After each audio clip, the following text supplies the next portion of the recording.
शिवसेना आणि राष्ट्रवादीमधील धुसफूस पुन्हा चव्हाट्यावर आली आहे। एकनाथ शिंदे सोडले तर अजित पवार यांच्या स्नेहभोजनाच्या कार्यक्रमाला शिवसेनेच्या इतर मंत्र्यांची आणि आमदारांची दांडी दिसते आहे। काल मुंबईमधील बांद्रा या ठिकाणी ताज लँड्स अँड या हॉटेलमध्ये उपमुख्यमंत्री अजित पवार यांच्या वाढदिवसानिमित्त स्नेहभोजनाचं कार्यक्रम हे ठेवण्यात आलेलं होतं। कार्यक्रमाचं आयोजन झालेलं होतं। या कार्यक्रमाला राष्ट्रवादीसह भाजपच्या मंत्र्यांनी आणि आमदारांनी हजेरी लावलेली होती। मात्र एकनाथ शिंदे सोडता शिवसेनेचा एकही मंत्री किंवा आमदार या स्नेहभोजनाला उपस्थित नव्हता, त्यामुळे राजकीय चर्चा वाढलेल्या आहे। या संदर्भात अपडेट आमचे प्रतिनिधी सूरज मसूरकर यांच्याकडून घेऊयात। सूरज, आपण पाहतोय या ठिकाणी आता एकनाथ शिंदे सोडले तर आणखी कुणीच नव्हतं, याचाच अर्थ महायुतीमध्ये सर्व काही अलबेल नाही अशी चर्चा आहे। काय अपडेट?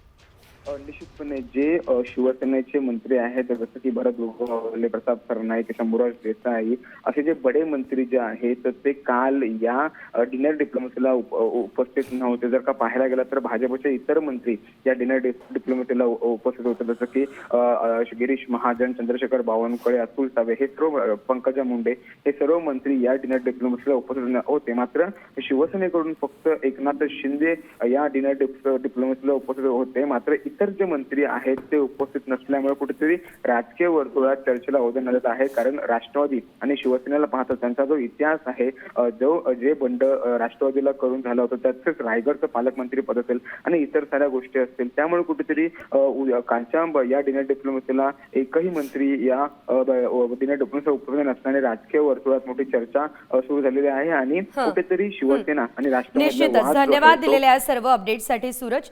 तर आपण पाहतोय या ठिकाणी मंत्री आणि आमदारांनी दांडी मारलेली आहे आणि त्यामुळेच महायुतीमध्ये वाद निश्चितच सुरू झालेला आहे। ही चर्चा संपूर्ण राजकीय वर्तुळात रंगली आहे। आता isakal.com आहे देशातील नंबर 1 ची मराठी न्यूज वेबसाईट। प्रत्येक अपडेटसाठी isakal.com ला नक्की भेट द्या।